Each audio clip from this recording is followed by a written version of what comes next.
putik! May libag pa! Kaya natin yan! With Pride Washing Machine Detergent, may triple stain-away formula. Tanggal ang makapit, madikit, at madupit na dumit mancha. Kaya easy-easy ang labada. Mula noon hanggang ngayon. All you need is pride. All you need is pride. ACS. Maulan man, no worries na amoy kulog ang damit. Charm Fabcon. Bangong kumakabloom. Tanggal amoy kulog sa bango ng charm. Kaya gamit ko, Charm Fabcon with Bloom Fresh technology. Kills 99.9% of kulob-causing bacteria. May aroma burst pa of thousands of flowers and berries. Ang sampay sa loob, no amoy kulob. Bangong kumakabloom sa charm. Charm Fabcon. ACS. Wow, ang saya. Isang barangay na labada, puro mancha pa. Goodbye, pahinga. Mommy, isang laba lang yan sa Pride Bar Blue. May powerful stain-away enzymes na malupit sa dumit mancha. At di masakit sa kamay. Isang laba lang yan. Hello, pahinga. Hello, Pride Bar Blue. ACS. Tanggaling-galing mo. Smart dishwashing paste ko. Pritong ulam na masebo. Plato ng kaldero. Tanggaling for everyday. Ganyan, pag smart ang dishwashing paste, may double tanggaling formula. Tanggal ang sebo, tanggal ang bakterya. Pahit para walang bahid. Linis fantastic sa metal at plastic. Number one ko to. Tanggaling-galing mo. Smart dishwashing paste. ACS. May nagbago. May arte. May budget. Akala nyo lang yon. So solid. White rose papaya. Wow, white rose. White rose papaya. Wow, white rose.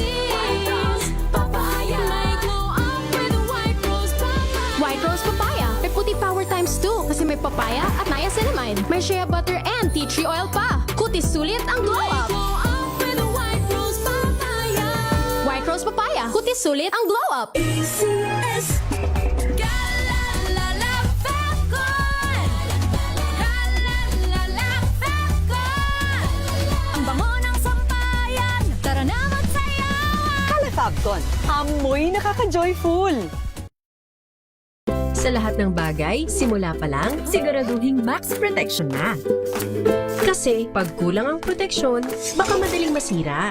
Sa ngipin, dapat may max protection din. Max sa halaga ng unique toothpaste. With Max Protect Formula, help stop cavities before they start, while keeping breath fresh. Try unique maximum fluoride protection. Para max alaga, max protektado. ACS. Galalala Fabcon. Galalala Fabcon.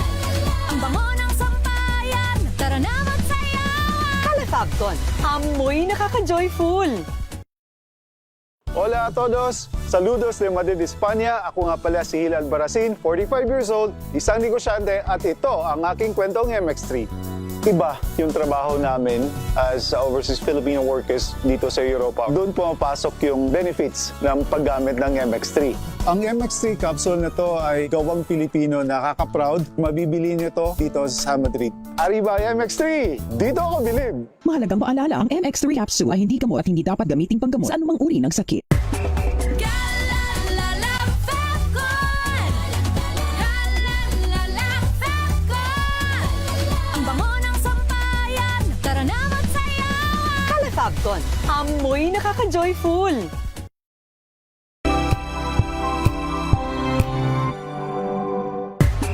Galalala Fabcon.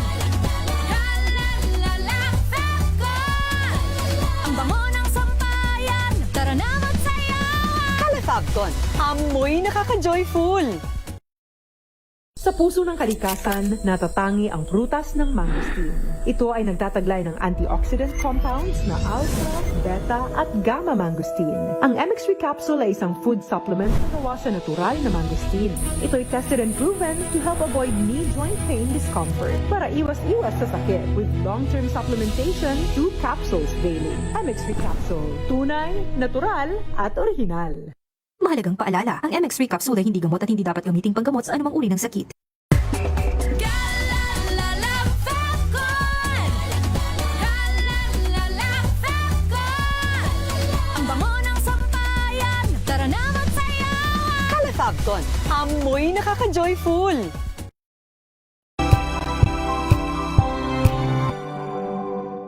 Maagang balitaan, maagang usapan sa mga issue at balita. Kasama si Kuya Angelo Palmones sa Magandang Umaga Pilipinas. Mula Lunes hanggang Biyernes.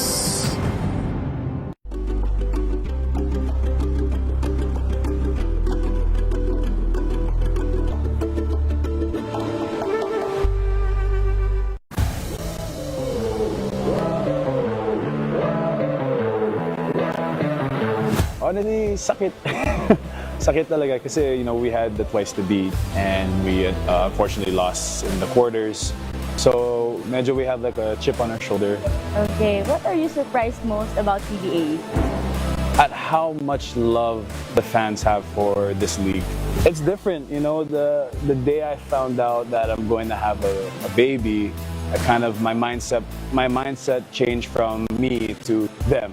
Like my wife and my child. For me, I just want to be a star in my role, whether it's learning how to set a screen or being an anchor on defense against the bigger guys in the league. I just want to be a star in my role in whatever role the coaches give me. Hey guys, I'm Brad Ramirez from the NLEX Road Warriors. Watch my exclusive interview on Matchpoint. Mabuhay at Filipino.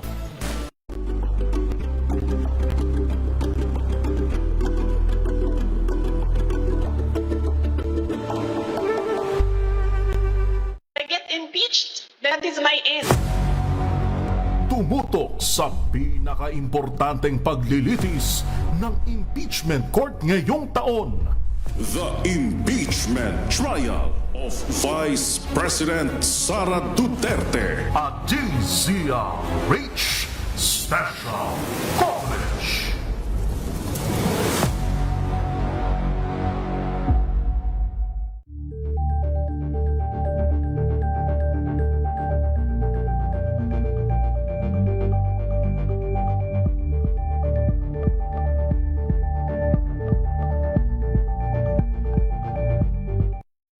Mga balitang gigising sa inyong umaga. Mga balitang kailangan mong malaman. Mapapakinggan sa ACS Balita sa 2x2.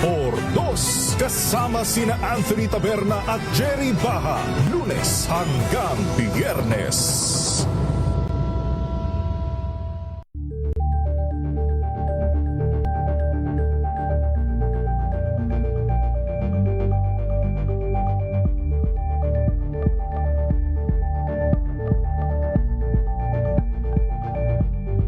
Alamin ang mga maiinit na isyung pambayan, mga balitang kailangan mong malaman, usapin sa pamahalaan, politika, ekonomiya at kabuhayan. Ito ang mga dapat mong malaman, pakialaman at pag-uusapan dahil kayo ang tinig ng mamamayan.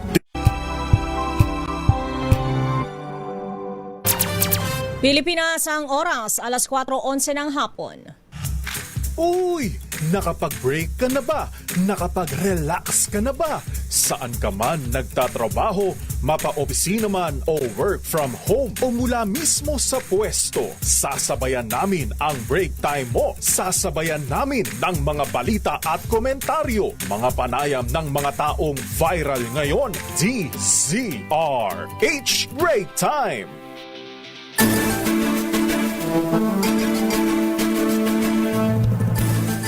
Thank God it's Friday, Luzon, Visayas, Mindanao. At syempre makakasama niyo po sa isa na namang edisyon ng Break Time. Ako po si Thea Pecho Corpuz. At aalalay sa atin, sasamahan din po tayo ng walang iba kundi si Lakay. Niyo pong lingkod mga kaibigan, si Ray Sibayan. Sa kalaman nila kay Mayor Deo Macalma. Para pa rin po sa DZRH, una sa Pilipinas. Una sa Pilipino at hindi na tayo magpapatumpik pa. Ngayong kahapon hanggang nung mga nakaraang araw, makulimlim. Ngayon talaga namang nag-aapoy na naman ng langit. Ngayon ay maaraw. Sa sobrang init. Sumasagitsit. At talaga naman parang sumasabay sa mga isyu ng ating sambayanan, nag-aalab din tulad ng damdamin.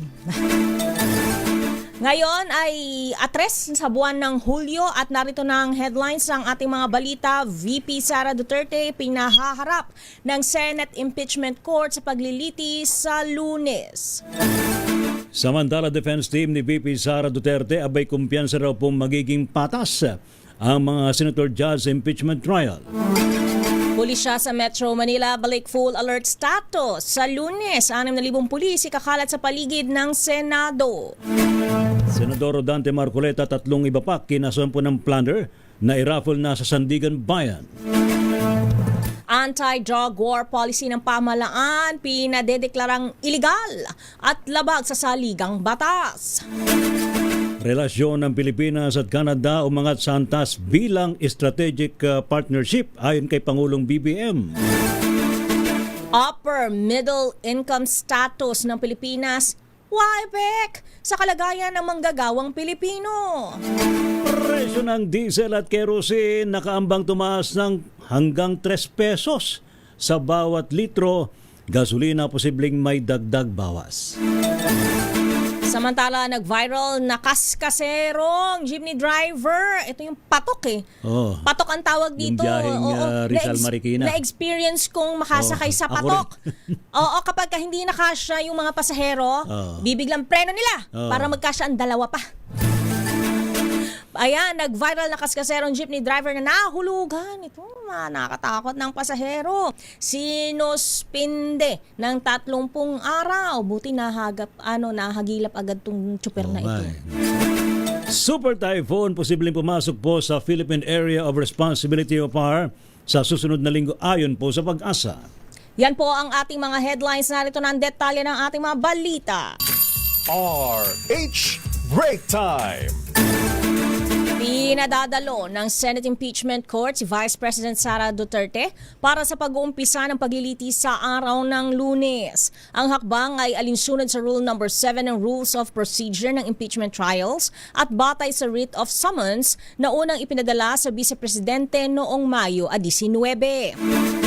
Ayon sa abiso, inuutusan si Duterte na sumipot sa opening ng impeachment trial o di kaya ay sa pamamagitan ng kanyang abogado. Itinakda ang pag-uumpisa ng paglilitis sa Hulyo 6, ganap na 2:00 ng hapon tuwing Lunes hanggang Miyerkules. Pagkatapos ng State of the Nation ni Pangulong Ferdinand Bongbong Marcos Jr. sa Hulyo 27, ia-adjust ang impeachment proceedings sa tuwing Martes hanggang Huwebes, ganap na 2:00 din ng hapon.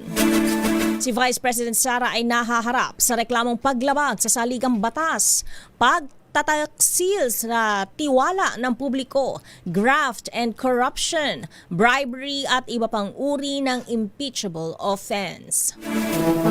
Samantala, kumpiyansa naman ng kampo ni Vice President Sara Duterte na magiging patas ng mga senator judges para sa nalalapit na impeachment trial. Ayon po kay Attorney Michael Poa, tagapagsalita ng defense team, hindi nila itinatanggi na titingnan din nila ang numero. Subalit, umaasa pa rin niya sila na mga uupong hukom ay titingin pa rin sa kung ano ang mga nakalatag na ebidensya at hindi magdedesisyon batay sa kanilang political affiliation. Kasado na ang pagbubukas ng impeachment trial sa Lunes, July 6. Subalit sa ngayon, tumanggi munang sumagot si Poa kung harap nga ba si VP Sara Duterte. Ang pananaw naman po ng depensa dyan ay talagang dapat bigyan natin pauna ng benefit of the doubt, no? Lahat ng magiging senator judges natin, anuman ang kulay ng kanilang politika. So sa atin naman po, we believe that they will basically decide based on evidence. So sa atin, siguro bigyan muna natin ng benefit of the doubt. Kung meron mga kinikilingan, makikita naman po ng publiko yan, no? Makikita naman ng taong bayan yan. Pero sa tingin ko naman, no, ang senator judges naman natin bilang mga senador, sabi nga nila, they are 24 independent states, hindi ba? So, sa tingin ko, umaasa naman po tayo na magiging patas ang paglilitis. Kaugnay ng balitang yan, balik full alert status sa Lunes ang National Capital Region Police Office o NCRPO sa pagsisimula ng impeachment trial ni Vice President Sara Duterte. Ito ay matapos na ibaba sa heightened alert ang hanay matapos ang 3 araw na kilos protesta ng Iglesia ni Cristo. Deklarado ng pulisya na generally peaceful ang INC rally sa kabila ng tensyon unang araw ng pagtitipon sa EDSA People Power Monument. Wala namang naitalang major untoward incident nang ilipat ang kilos protesta sa Liwasang Bonifacio sa Maynila kahapon. Samantala naman, nakanda na po ang Comprehensive Security Plan ng Philippine National Police para sa pagsisimula ng impeachment trial ni VP Sara Duterte sa Senado sa Lunes. Ang acting PNP spokesperson, Police Colonel Allen Reyco, abot na po sa 6,000 pulis ang nakatagdang i-deploy sa paligid po ng Senado para sa seguridad ng lugar at mga dadalo sa pagdinig. Bukod dito, wala pa manong natatanggap ang PNP na special request para naman sa deployment ng mga pulis sa loob mismo ng Senado. Initially, the Philippine National Police will be deploying around 6,000 personnel around the Senate. And we have not yet received, to anticipate your next question, we have not yet received any special request to deploy personnel inside the Senate premises. Sa ibang balita, dapat may latag ang gobyerno na Unified Emergency Medical Services Systems o EMMS na magagamit para mabilis na makatugon sa panahon ng emergency. Ito ang nakapaloob sa House Bill 9474 ni Representative Brian Yamsuan ng 2nd District ng Parañaque.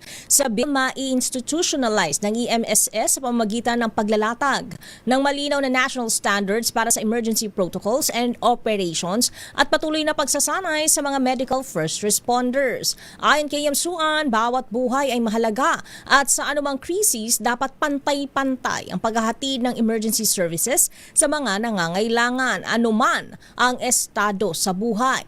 Ang EMSS ay isa sa ilalim sa DILG at bubuo ng national standards and protocols sa emergency medical response na susundin ng lahat ng emergency personnel. Samantala naman, kinaso na raw po ng Office of the Ombudsman ng Flanders sa Sandigan Bayan si Senador Rodante Marcoleta. Kaugnay po ito ng 75 milyong pisong campaign contributions na manoy hindi niya dineklara sa kanyang SOSE o yung pong Statement of Contributions and Expenditures noong pong nakalipas na eleksyon.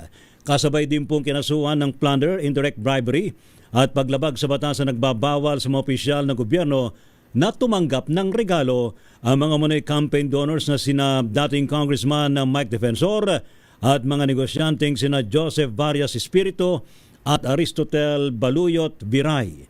Natanggap po muna ni Marcoleta ang donasyon ng siya ay kinatawan pa ng Social Amelioration and Genuine Intervention on Poverty o SAGIP Party List.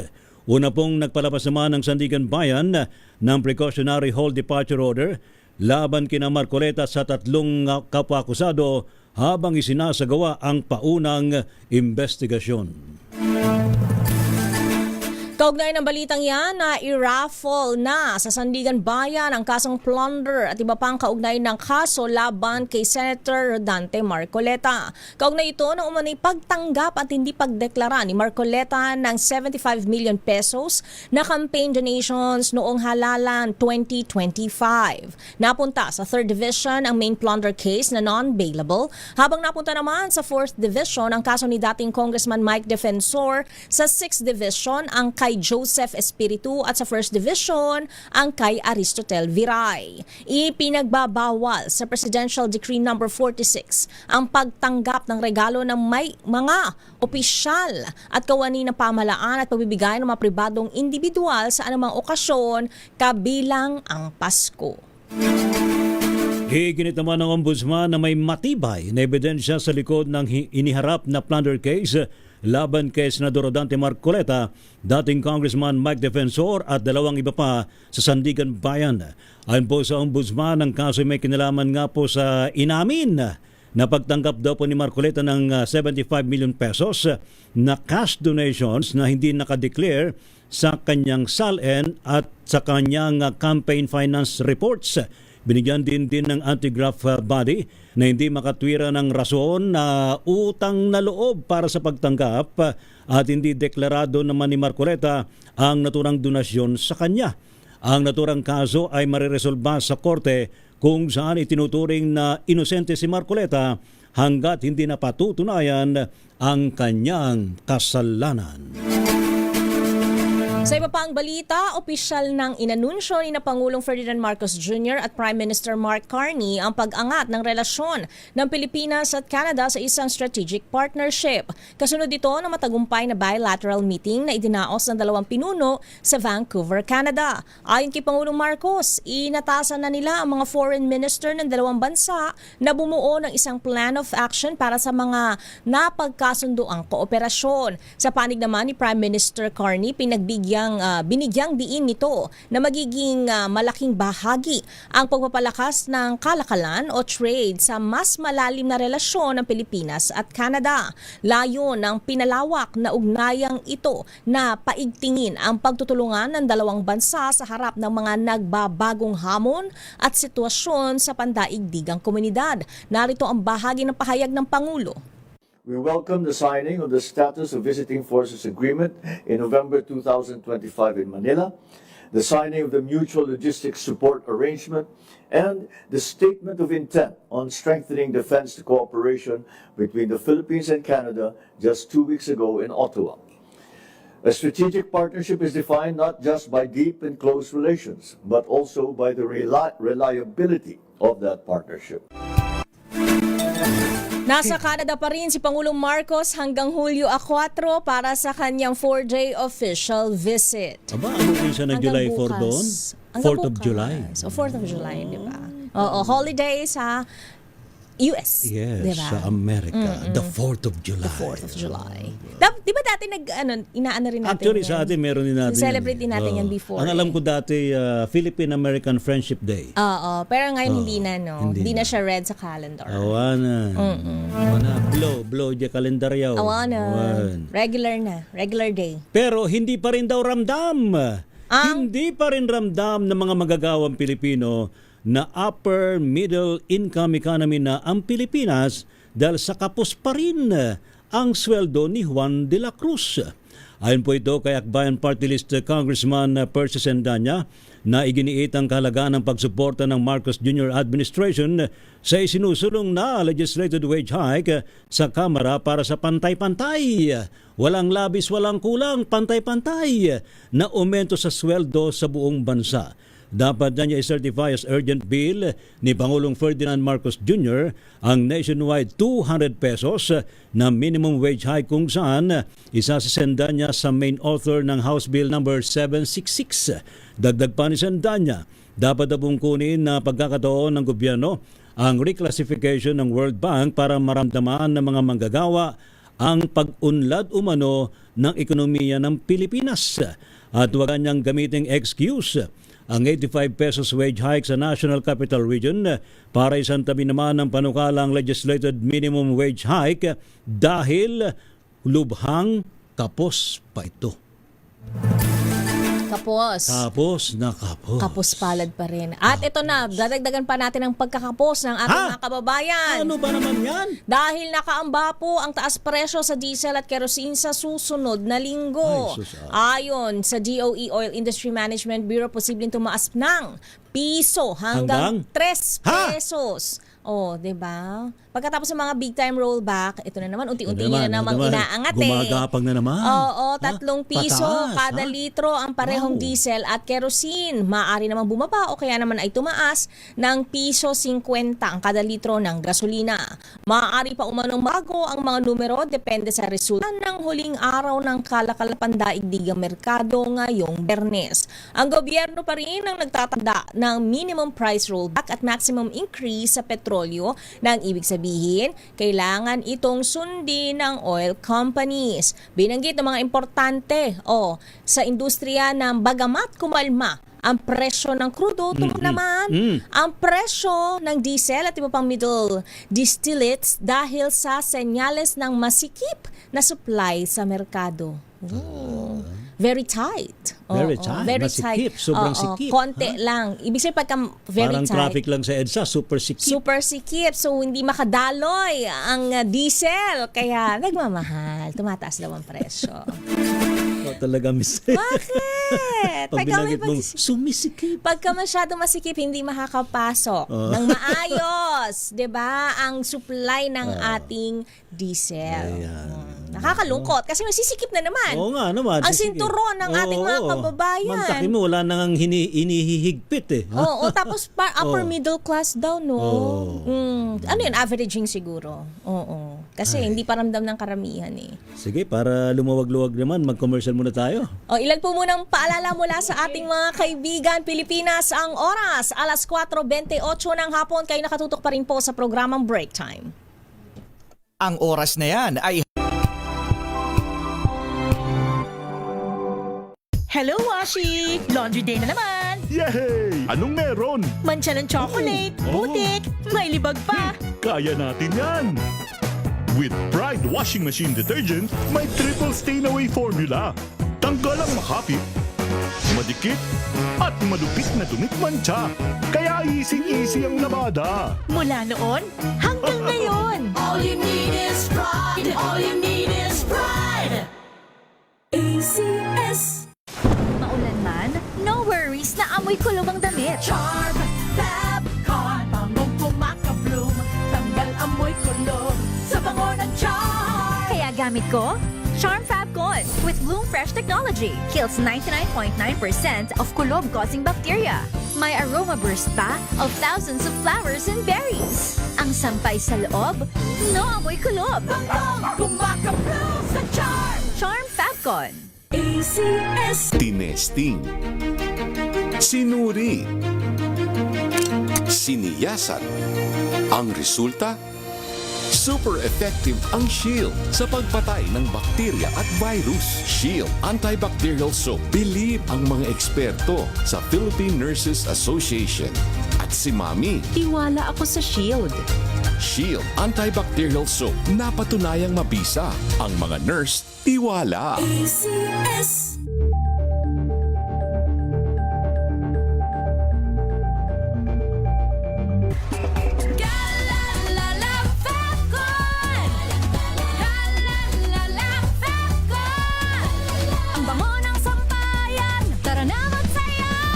Fabcon, amoy nakaka-joyful!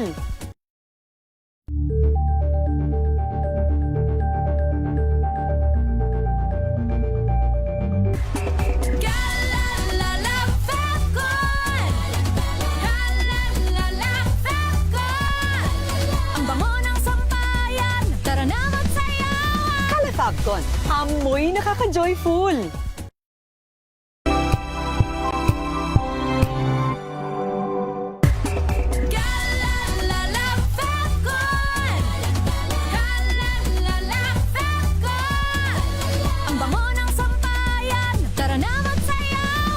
Fabcon, amoy nakaka-joyful!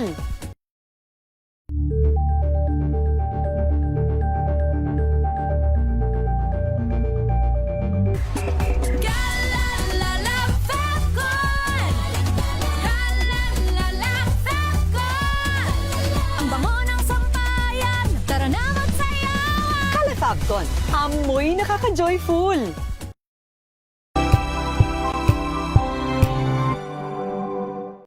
Bunsod ng naitalang 17 individual na ang kanilang naaresto. Ng Metro Manila Development Authority o MMDA ang No Contact Apprehension Policy o NCAP sa Metro Manila. Sa ang ilang mga dokumento ay peke. Hindi rin legal ang employment na ipinangako sa kanila. Sa mata ng batas, mananagot ang sangkot at may sala. Dahil sa bawat paglabag, may karampatang parusa. Alamin ang mga pananagutan sa likod ng mga bawal. Dito sa Hoy! Bawal yan! Tuwing Sabado, alas 11:30 ng umaga. Dito lang sa DZRH TV.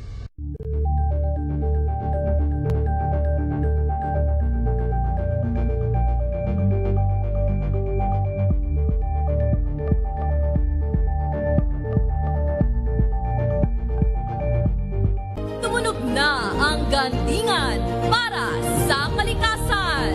Ang nagkamit ng parangal bilang Best News Anchor ay walang iba kundi si Angelo Palmones ng Magandang Umaga Pilipinas, DZRH Radio 666 kHz.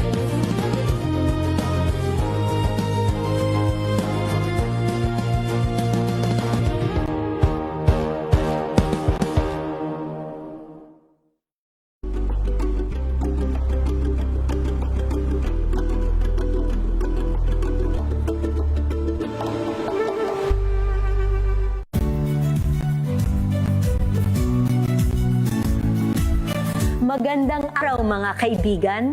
Ito po ang inyong balerina ng bayan, si Lisa Makuha Elizalde, na nag-aanyaya sa inyong samahan kami at ang mga espesyal na panauhin para sa kalahating oras ng masayang kwentuhan sa aming programang Art to Art, kung saan ang usapang sining at kultura ay para sa lahat. Huwag kaliligtaan tuwing linggo, alas 3:30 ng hapon, dito lamang sa DZRH Radio, DZRH TV at via online streaming.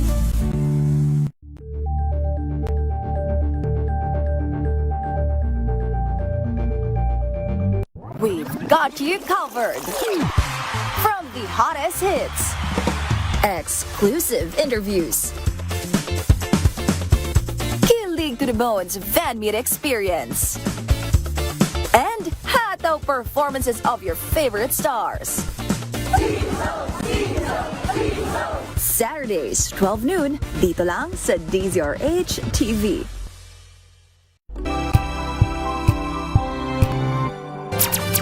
Pilipinas, ang oras, alas 4:34 at oras na para tayo ay mamudmud.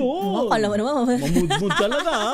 Mamigay ng ating papremyo sa ating mga masugid na tagapakinig, masugid na taga-antabay sa ating programa, sa ating himpilan. Kaya naman, kring-kring, ipasok mo na. Yan na. Makinig maigi!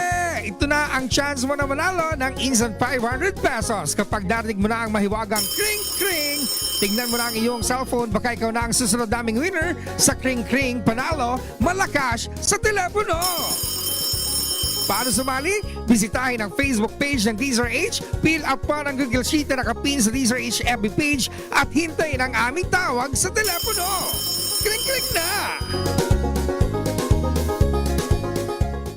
At dahil tayo ay nag-kring-kring na at tayo ay nag-dial na, kamustahin natin ang ating winner mula sa Naga, Camarines Sur. Magandang hapon sa iyo, Ate Girly Castro. Magandang hapon po. Hello po, ma'am. Magandang hapon po. Yes, hindi tayo magpapatumpik-tumpik pa dahil gusto natin na talaga namang ibigay na sa inyo ang 500 piso dahil naka-ready na ito na i-transfer sa inyo ni Wina Pearl. Anytime? Anytime! Yes, masagot mo lang ang katanungan. Ano ang kauna-unahang himpilan ng radyo sa Pilipinas na number 1, hindi lang sa Metro at Mega Manila, kundi number 1 din sa Naga?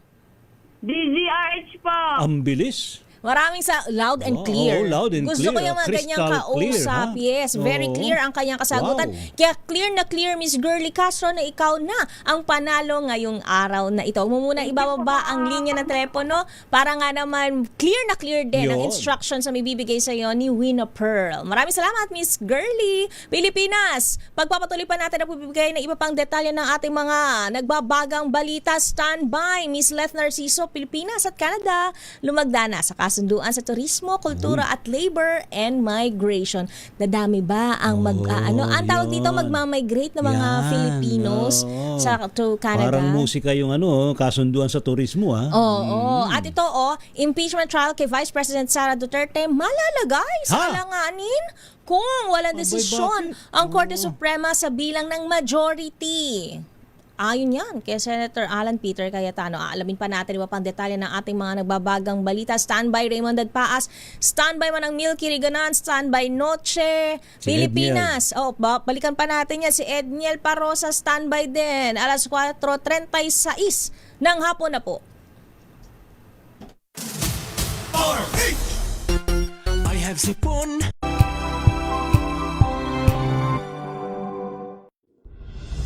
Tuloy-tuloy ang pagtulong, tuloy-tuloy ang pagseserbisyo at tuloy-tuloy ang balitaan kasama si May Binauhan sa Operation Tulong mula Lunes hanggang Biyernes. Angel po si Angelo Palmona sa giiwan sa inyo ng isang magandang umaga. Maraming salamat. Life goes on! Nine, good morning, Lakay. Good morning, sister. At good morning. Magandang mainit na umaga. Angel po si Angelo Palmona sa giiwan sa inyo ng isang magandang umaga. Maraming Sa salamat. Pilipinas, una sa Pilipino. Maagang balitaan, maagang usapan sa mga issue at balita kasama si Kuya Angelo Palmones sa Magandang Umaga Pilipinas mula Lunes hanggang Biyernes.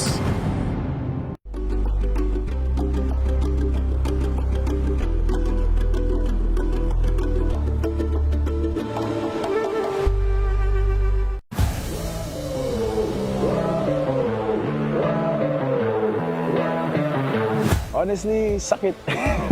Sakit talaga kasi, we had the twice to beat and we unfortunately lost in the quarters. So, medyo we have like a chip on our shoulder. Okay, what are you surprised most about CBA? At how much love the fans have for this league. It's different, the day I found out that I'm going to have a baby, my mindset changed from me to them. Like my wife and my child. For me, I just want to be a star in my role, whether it's learning how to set a screen or being an anchor on defense against the bigger guys in the league. I just want to be a star in my role in whatever role the coaches give me. Hey guys, I'm Brandon Ramirez from the NLEX Road Warriors. Watch my exclusive interview on Matchpoint. Mabuhay at lahat ng Pilipino.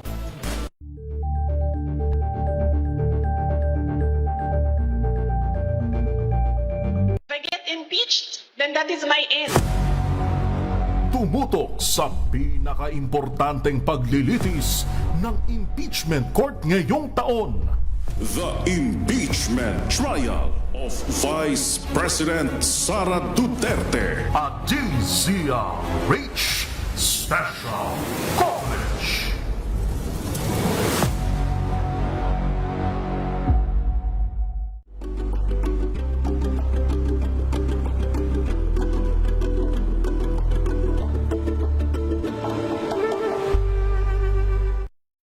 Mga balitang gigising sa alas 4:40. RH Break Time. At sinusuportahan ng Department of Information and Communication Technology o DICT ang panukalang ban ng paggamit ng social media sa mga menor de edad. Pero sa panayam sa 2x2, sinabi ni DICT Secretary Henry Aguda na mahalaga ring masama sa panukala ang pagkakaroon ng mabusising identity verification ang mga social media platforms upang matiyak ang epektibong pagbabawal nito sa mga menor de edad. Narito ang bahagi ng panayam kay DICT Secretary Aguda. May karagdagan yan, hindi lang naman sa agent. Ang karagdagan na kasama sa provision dapat, yung social media platform may malakas na identity verification. Yes, kasi nga, ayan. sinabi mo below 16 pero nagpanggap naman siya, anong magagawa? Sa akin, ang mas importante, yung identity verification. Kasi pag nalaman mo yung identity halimbawa nung tao na above 16 siya, o di wala na tayong problema. Muling naging usapin ang pagban ng social media sa mga kabataan matapos ang pamamaril sa loob ng paaralan sa Tacloban City na ikinasawi ng 3 mag-aaral. Uminit pa ang talakayan ukol dito ng matuklasan na isa sa mga gunman ay lulong sa marahas na mga online games na posible naka-impluwensya rin sa paggawa nila ng naturang krimen. Bagamat wala pang pinal na edad kung saan masasaklaw ang social media ban, pero rekomendasyon ng DICT ay edad 16 anyos pababa. Ang pwede maglaro. Hindi. Pababa, bawal mag-social media. Bawal. Anong bansa nga yun, nag-16-year-old din sila pababa? Was it Australia ba? Australia yata eh. Oo, diba? Well, ako, sa palagay ko dapat talaga i-control yung paggamit ng social media Yes. na yan. Kasi, what Bawal for? dapat sa minor de edad. Para saan? Ano bang anong dahilan? Bakit sila gumagamit ng social media? Yun nga eh. Dapat na nakipag-socialize sila dun sa mga kapwa nila kabataan Yan. sa paligid nila. Yun. Nakakalimutan na nilang magpiko, Yun. magpatentero, 'di ba? Ganon. Yes, dapat importante yan eh. Eh, high-touch na raw ngayon eh. Dapat nga marunong ka pa rin makipagkapwa-tao. Doon mo yun matututunan kapag ka ikaw yung nakakapaglaro sa mga kapwa mo bata. Tama. 'Di ba? Tayo nga dati, ano ba tawag dito? Sipa. Tumbang preso. Tapos nangyari, sisipain. Hindi. Shato, taguan, di ba? Yung mga laro na langit lupa, 10-20. Batting ball. Chinese garter. Wow, parang May ano yan, batting di ba? ball, yung, Parang baseball. Parang baseball, pero yung kamay mo gaganon mo. Kamay. Okay. Yung ipapalo mo sa bola. Oo, 'di ba? Tingnan mo, dami nating mga laro na hindi na gagawa ng ating mga kabataan. Although ako maswerte ako kasi yung anak ko sa school nila, Jackstone. may time to play that. Sungka. Yan. 'di ba? Nag-Jackstone din ako. Oo. Nag-Chinese garter din ako dalo. 'di ba? Di ba laro babae? Hindi, wala namang larong babae. Wala, di ba nanay, tawag dito, bahay-bahayan. Wala namang dyan eh. Pwede ka naman mag-role play. Tama. Di ba? Yan. Tsaka yung yung sa hands, ano tawag dito, bahay kubo, nanay tatay. Di ba? Kaya matututunan mong makipagkapwa-tao. Kasi dapat din tinuturo rin sa eskwela nyo ganyan mga laro? Meron naman. Meron ba? Yes. With all fairness. Yeah. Well, at least dun sa eskwela ng anak Yes, ko, meron. Ma'am, may I go out? No. Samantala, balik tayo sa ating mga report. Pilipinas at Canada lumagda sa mga kasunduan sa turismo, kultura at labor and migration. Ating alamin sa report ni RH14, Let Narciso. Miss Let. Miss Thea, sinaksihan ni na Pangulong Ferdinand Marcos Jr. at Prime Minister Mark Carney ang paglagda sa mga dokumentong magpapalakas ng kooperasyon ng Pilipinas at Canada. Kabilang dito ang Memorandum of Understanding sa pagitan ng Department of Tourism at ng Department of Industry ng Canada para sa tourism cooperation. Ayon kay DFA Secretary Maria Teresa Lazaro, nangangahulugan ito ng mas marami at madalas na flights sa pagitan ng Pilipinas at Canada. Mayroon ding MOU sa pagitan ng National Commission for Culture and the Arts at ng Department of Canadian Heritage on Cultural Cooperation kung saan nakapaloob ang scholarships at students exchanges. Gayun din ang Joint Declaration of Intent para sa Energy and Natural Resources Cooperation at ang Joint Declaration of Intent sa pagitan ng Department of Migrant Workers at ng Department of Citizenship and Immigration ng Canada para sa Labor and Migration Cooperation na layong palakasin ang proteksyon para sa migrant workers at isulong ang ethical recruitment. Ito si Let Narciso para sa DZRH, una sa Pilipinas, una sa Pilipino. Maraming salamat, Miss Let. Samantala, impeachment trial kay Vice President Sara Duterte malalagay sa alanganin kung walang desisyon ang Korte Suprema sa bilang ng majority. I-detalye mo balitang yan, RH28, Raymond Paas. Raymond! Ms. Thea, malaki ang posibilidad na malalagay sa alanganin ng impeachment trial ni Vice President Sara Duterte kung hindi ka agad makapaglalabas ng desisyon ng Korte Suprema kung ilan ang totoong majority sa Senado. Ito ang babala ni Senate Minority Leader Alan Peter Cayetano kasunod ng inihay na manifestation sa Korte Suprema noong June 30 upang igit ang naunang petisyon na kumo-question sa bisa ng June 3 session na tinawag nitong ramp session. Ito yung araw na sumipot si Senator Francis Chis Escudero at nabuo ang 12 senador na nagpatalsik kay Cayetano bilang Senate President at nahalal na Senate President pro tempore si Senator Sherwin Gatchalian bago naging Senate President noong June 17 special session. Paalala ni Cayetano sa ilalim kasi ng konstitusyon, kailangan ng boto ng hindi bababa sa 2/3 ng lahat ng miyembro ng Senado o 16 na boto para makonvict ang isang opisyal sa impeachment trial. Pero nanganganib malusaw ang malinaw na patakran ito dahil sa mga pagtatangkang ibaba ang kinakailangang boto kasunod ng pagkabawas sa mga miyembro ng minorya. Dahil 22 na lang ang mga senador ay gustong ibaba sa mas mababa sa 16 ang threshold para makonvict ang isang impeachable officer. Si Senador Jingo Estrada inaresto at ngayon naman ay posibleng isunod si Senador Rodante Marcoleta. Ito si RH28, Raymond Advance para sa DCRH, una sa Pilipinas, una sa Pilipinas. Lakay Raymond, I'm curious. Di ba equal ano lang naman ng Senado at ang Supreme Court? Bakit wala bang hindi ba kayang ayusin na lang within Senate yung ganyang usapin? Well, ito nga yung problema dyan na Ms. Thea kasi nga, kung patotoo namang magkahiwalay na branch of government ang legislative at ng judiciary, pero ang problema yung interpretation of law, kaya interpretasyon ng batas, kaya hinihimok ng grupo ni Senator Cayetano na magdesisyon ang Korte Suprema dahil hindi sila pabor doon sa sinasabi ng mga nasa majority. Akala ko ba ang sabi ni Senator Pia Cayetano, di ba 13 na? 13 eh. So common sense, di ba? 13. Hindi ba sa bibig din nila nanggaling ang 13? Yun ang problema, pero maliban kasi doon sa issue nga ng 13 votes para majority, ang kasama doon sa kino-question nila is yung threshold, yung 2/3 na sinasabi kung yun bang 16 na supposedly ay kailangan para ma-convict ang isang impeachable officer ay gagalaw ba yun kung nabawasan ang miyembro ng Senado or hindi. Yun ang question dito kasi as of now, di ba, yung bilang is 22. Dahil wala nga si Senator Bato, wala si Senator Jinggoy. So anong 2/3 ng 22, Lakay Raymond? Ayun na nga ang tinatanong, pwede bang bumaba yung 16? So kung ang bababasehan mo ay kasi yung 16, 2/3 yun ng 24. Paano kung 22 na lang, ibig sabihin bababa? Yun yung hinihingi ng kampo ni na Senate President o Senate Minority Leader Alan Peter Cayetano na magkaroon ng paglilinaw. Pero di ba sila rin ang nagsaset ng rules ng impeachment? Ang Senado din. So, di ba dapat sa kanila pa rin manggaling yun? Hindi, sila nga doon. Pero yung normally kasi yung rules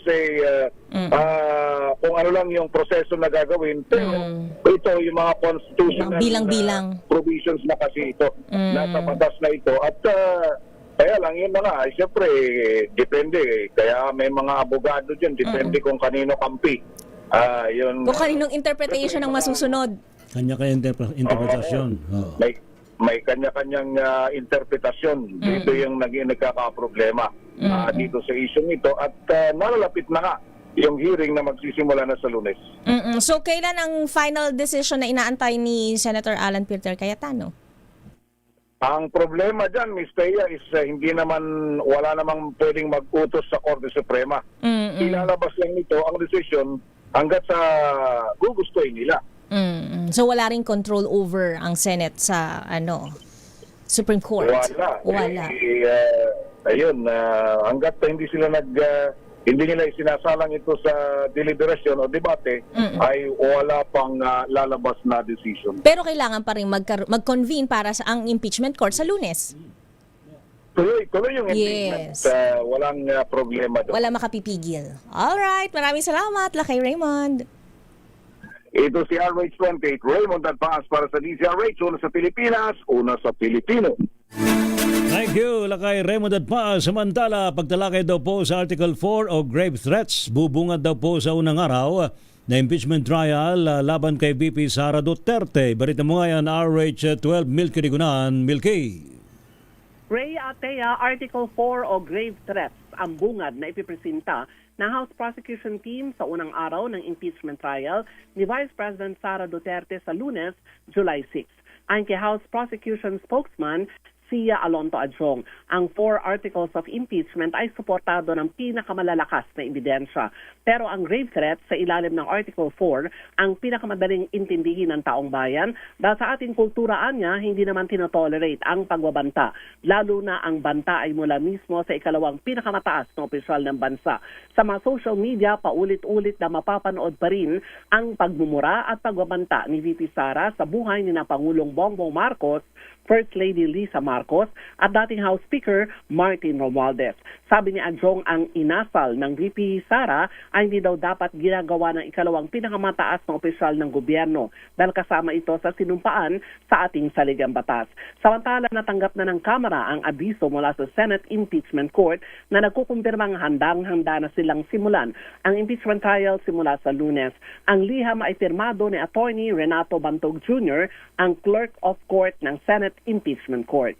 Ako si Milk Nagulat para sa DCRH, una sa Pilipinas, una sa Pilipino. Maraming salamat, Manang Milky. Samantala, handang magsilbi ng arrest warrant laban kay Marcoleta. Ang PNP, naku, meron na ba silang hawak? Idetalye mo ang balitang yan, RH52, Edniel Parrosa. Edniel. Lakay at Pistea, muling siniguro ng pambansang pulisya ang kahandaan itong magsilbi ng arrest warrant sakaling maglabas na ang Sandigan Bayan laban kay Senador Rodante Marcoleta. Sabi dito sa Camp Crame ni PNP Acting Spokesman Police Colonel Allen Reyco, ready to execute ang pulisya namang oras magbaba ng direktibang anti-graft court. Kabilang sa mga sistemang nakalatag na binanggit nito sa media ay yung parehong template na ginamit daw ng PNP noong naglabas ng warrant ng korte laban kay Senador Jinggoy Estrada. Magunit ang gaya kasi na Estrada, nagpahayag din ng inisyatiba si Marcoleta na sumuko o hindi tumakas sa otoridad. Sakali mang maglabas sa mandamento de arresto sa Sandigan Bayan habang nakasesyon ng Senado, sinabi ni Ko na kasado naman ang kanilang komunikasyon o koordinasyon sa liderato ng mataas na kapulungan ng Kongreso. Ginawa ng PNP spokesman ang pahayag ngayong parehong araw kung kailan nagsampa nga ang ombudsman ng kasubstander laban sa mga batas na totoo iba pa. Urang na naglabas ng kumpiyansa ang Criminal Investigation and Detection Group sa preparasyon ng PNP kahit nakita na ng otoridad ang pwersa ng supporters na tutol sa pag-uling senador, partikular na religious group na Iglesia ni Cristo. Ako si Edniel Parrosa, nag-uulat para sa DZRH, una sa Pilipinas, una sa Pilipino. Parang ito na ang kasagutan sa ating katanungan. Ito na ang kasagutan. Yun daw desisyon kung maglalabas ng arrest warrant laban kay Senador Marcoleta at iba pa, patuloy daw pong hinihintay. Naku, until what time ba? Nina Val Gonzales. Until what time open dyan? Parang tindahan. Anong oras po bukas? Parang mall? Pwede bang umabot? Ating alamin sa report ni RH5, Val Gonzales. Val. Ray at Talisaya, hanggang sa mga oras na ito ay wala pang inilalabas ng Sandigan Bayan sa plunder case na kinakaharap ni Senador Rodante Marcoleta, dating Congressman Mike Defensor at dalawang iba pa. 6 na minuto na lamang, Ray at Miss Thea, ay magsasarado na itong korte na alas 5 ng hapon at patuloy na nakabang ang mga miyembro ng media pero wala pang anunsyo mula sa mga maestrado. Ilang oras matapos na maisampa ang non-bailable case na plunder charges laban kina Marcoleta, Defensor at mga negosyanteng sina Joseph Espiritu at Aristotel Biray, ay agad na nairapol ang kaso sa 4 na dibisyon ng Sandigan Bayan. Ito may kinalaman pa rin sa manoy 75 million peso campaign donation na natanggap ni Senador Marcoleta noong 2025. Matatandang Mayo 26 nang maglabas ang Sandigan Bayan 7th Division ng precautionary hold departure order laban sa 4 kaya hindi sila maring umalis ng bansa bang tumatakbo ang investigasyon na muli ibinigiit ng ombudsman na hindi pa mumulitika kundi base sa merito ang pag-usap ng kasong plunder laban dito kay Senador Marcoleta, Defensor at dalawang iba pa. Mula rito sa 3rd Division ng Sandigan Bayan dito sa Quezon City, ako si Val Gonzales, DZRH, una sa Pilipinas, una sa Pilipinas. Hindi sila mag-overtime, Val? Hanggang 5 lang talaga? Oo. Actually, yung ibang mga empleyado dahil araw ng Biyernes ngayon, alam mo naman, merong austerity program na pinatutupad ng gobyerno nung yung iba mga work from home pero bukas na bukas naman itong tanggapan ng 3rd Division ng Sandigan Bayan pero gaya nung maraming mga kasama tayo sa media ay patuloy na naghihintay. Meron pa namang nalalabi na 4 na minuto. Pero usually, Val, sa experience mo sa pagko-cover dyan sa Sandigan Bayan, ano yung latest na naglalabas sila ng warrant? Actually, mayroong mga pagkakataon katulad nung nangyari nung kamakailan, yung sa flood control project cases na nakasampa dito sa Sandigan Bayan, Mistaya. Merong nailabas na pala pero hindi na inform sa media at minsan nailalabas ng alas 11 ng gabi. Yung pinakamahuli nun alas 11 ng gabi nung Nung malaman ng media. na meron, Pero nailabas ng earlier than 5 p.m. Oo, ganun. Malaki ang posibilidad na ganun din yung mangyayari. Oo. Siyempre, So abangan na lang ninyo. Baka nailabas na. Oo, palakasan na lang ng sources yan. Pero kanina ay lumabas itong si Atty. Pulma ang nangasandigan bayan. Pero as usual, ay walang binibigay na detalye. Mauuna niyan si Val Gonzales. Malalaman ni Val Gonzales kagad yan. I-break mo agad sa atin yan, Val Gonzales, ha? Oo, yan ang ating aalamin dahil kahit na magsara ang Sandigan Bayan, hindi pa rin natin alam kung earlier ay mayroong ang nailabas na desisyon ang anti-graft court Ray at Miss Thea. Alright, sige. Galangan mo ang pag-antabay. Talagang pakinggan mo ng husay ang mga Last 3 minutes. umaalingaw-ngaw dyan. Last 3 minutes na, ha? Abangers pa rin tayo. So, yan ang sitwasyon. Mula rito sa Sandigan Bayan, back to you, Ray at Miss Thea. Maraming salamat, Val Gonzales. Samantala, babae, pinatay ng live-in partner sa selos. Ano ba naman yan? Suspect arestado sa Las Piñas City. Ida tayo mabalitang yan, RH27, Noche Kakas, Noche. Miss Thea, dahil kay Ray, arestado ang isang lalaki matapos patayin sa saksak ang live-in partner nito sa Lopez Compound, Barangay Manoyo 1, lungsod ng Las Piñas. Kinilala ang suspect na si alias Limuel habang ang biktima ay kinilalang si alias Liza, 29 anyos. Ayon sa report ni Las Piñas City Chief of Police Colonel Fermin Albendares III, selos ang pangunahing motibo sa pagpatay sa biktima. Ayon pa sa police chief, nahuli umano ng suspect na nakipag-communicate pa rin ang biktima sa ex-boyfriend, nagpapalitan ng affectionate messages. Sabi ni Almendares, natagpuan ng biktima na hubot-hubad sa loob ng bahay na tadtad ng saksak sa katawan. Na-recover ng mga investigador sa loob ng CR ang ginamit ng suspect sa pananaksaka. Maharap naman ngayon ang suspect sa kasong murder. RH27, Nojikakas, DCRH, una sa Pilipinas, una sa Pilipino. Maraming salamat, Noche. Samantala, binabantayan po ngayon ang pag-asang isang bagyo sa labas ng PAR na posibleng maging super bagyo at magpalakas ang epekto ng habagat sa bansa sa susunod na linggo. Sa monitoring po ng Pag-asa, kung magpapatuloy daw po ang galaw nito ay kinikilos ng bagyo, ay posibleng pumasok nga po sa Philippine Area of Responsibility sa susunod na Miyerkules o Huwebes. Sa panayam po kay weather forecaster Ben Estereja sa DCRH, sinabi niyang maliit pa rin ang tsansang maglandfall na naturang bagyo sa mga bahagi ng bansa na magpapaulan naman o magpapalakas naman ito ng habagat na siyang magpapaulan sa malaking bahagi ng Pilipinas, particular na sa Northern Luzon. Small chance, but considering kasi ang mga bagyo po usually, di ba, nasa 500 to 1,000 kilometers across. So napakalaki po nitong bagyo. Hindi lang natin pinag-uusapan yung sentro. So mahagip at some point po yung bahagi ng Northern Luzon. Inulit natin, maliit yung chance ng landfall, pero kung ang pag-uusapan natin ay yung kabuuan ng bagyo, mahagip po talaga itong Northern Luzon. At pinatawan nga po ng 30 araw na suspensyon ng Land Transportation Franchising and Regulatory Board ang operator ng isang jeepney matapos mag-viral ang isang video kung saan nahulog at tumalsik ang isang pasahero nito. Bukod sa suspensyon, nagpalabas din ng show cause order ang LTFRB laban sa operator ng jeepney upang pagpaliwanagin kung bakit hindi dapat tuluyang bawiin ang kanyang prangkisa. Inatasan din ang operator na isuko ang plaka ng sasakyan habang isasailalim naman sa mandatory drug test at road safety seminar ang sangkot na tsuper, bukod pa sa gagawing roadworthiness inspection sa mismong unit. Sa kumalat na dashcam video online, makikitang biglang tumalsik palabas ng jeepney ang isang pasahero habang bumibiyahe ito patungong Cubao, Quezon City dahil sa umunay kaserong pagmamaneho ng driver. Nakatakda namang humarap sa pagdinig ng LTFRB ang operator at ang tsuper sa Hulyo 14 para panagutin sa naturang insidente.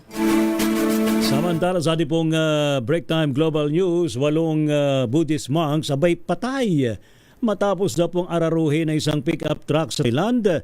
Yung suspect, 11 years oold lang. Naku po. Miss Thea. Bakit naman Ano naitakas ba ang sasakyan naman sa kanyang mga ano? magulang? Report mula kay James Galange. James. Inararo ng isang pickup truck at namatay ang 8 monghe sa gitna ng kanilang boots procession kahapon kung saan ang driver o suspect ng krimen ay napag-alamang isang 11-year-old na bata. Ayon sa mga otoridad, pagmamayari umano ng mga magulang ng batang naturang truck na ngayon nasa kanilang kustodiya na para isailalim sa isang forensic investigation. Nasa 10 naman ang sugatan na kasalukuyang nagpapagaling sa ospital habang ipinatawag na rin ng mga magulang para rin isailalim sa investigasyon. Dagdag pa rito, sa kabila ng pagkakaroon ng espesyal na pangailangan, nagawa pa rin ang naturang bata na manehong sasakyan ng halos 10 pang kilometro bago naganap ang insidente. Ito si James Galange ng DZRH TV, una sa Pilipinas, una sa Pilipino. At para sa ating break time showbiz news, Taylor Swift na paulat na ikinasal na kay Travis Kelce. Ida tayo mabalitang yan, Angelica Cosme. Officially, Mrs. Kelce na raw si Taylor Swift. Batay sa naglabas ng reports mula sa Hollywood sa pamamagitan ng isang private wedding ceremony, nagpalitan ng matamis na I do ang pop superstar at National Football League player na si Travis Kelce. Ito'y sa gitna ng preparasyon kaugnay ng unang napaulat na pag-iisang dibdib ng dalawa sa Madison Square Garden sa New York City kung saan higit 1,000 katao ang sinasabing imbitado. Samantala, ilang malalapit na mahal sa buhay lang nilang witness sa kasala na hindi pa tinukoy kung saan eksaktong ginanap. Ngunit lumalabas din sa ulat na spotted ang private jet ng singer sa Nashville, syudad na kanyang tinirahan nung nagsisimula pa lamang ang music career. Sa ngayon, wala pang komento ang publicist ng pop superstar tungkol sa lumabas na impormasyon. Kabilang naman sa mga inaasahang present sa wedding ni Tay-Tay ay sina Selena Gomez, Ed Sheeran at Gigi Hadid. Kung matatandaan, August 27 last year nang inanunsyo ni Taylor Travis ang kanilang engagement, habang 2023 nang magsimula ang kanilang love story. Ito po ang Showbiz Angel ng DZRH TV, una sa Pilipinas, una sa Pilipino. At yan na po ang kabuuan ng ating palatuntunang break time. Nakasama niyo po ngayong Thank God It's Friday. Ako po si Thea Petro Carpuz. At Ray Sibayan para pa rin po sa DZRH, una sa Pilipinas. Una sa Pilipino, susunod na po balansya ng pagbabalita hatid sa atin ni Ka Henry Uri at Miss K. Karen Oyong. Pilipinas ang oras, alas 5:04 ng hapon. This time check is brought to you by AC. Wow, ang saya. Isang barangay na labada, puro mancha pa. Goodbye, pahinga. Mommy, isang laba lang yan sa Pride Bar Blue.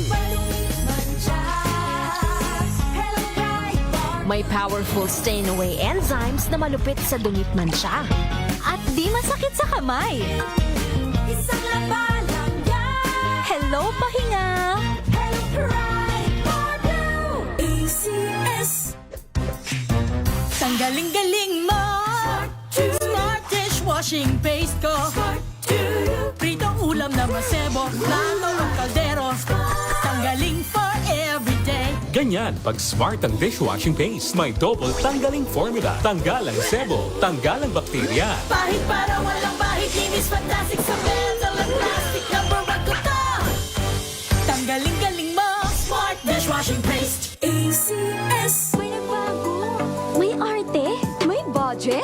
Akala nyo lang yon. So solid. White Rose Papaya, wow. White Rose. White Rose Papaya, wow. White Rose. White Rose Papaya. May glow up with a White Rose Papaya. White Rose Papaya. May puti power times 2 kasi may papaya at niacinamide. May shea butter and tea tree oil pa. Kutis sulit ang glow up. Glow up with a White Rose Papaya. White Rose Papaya.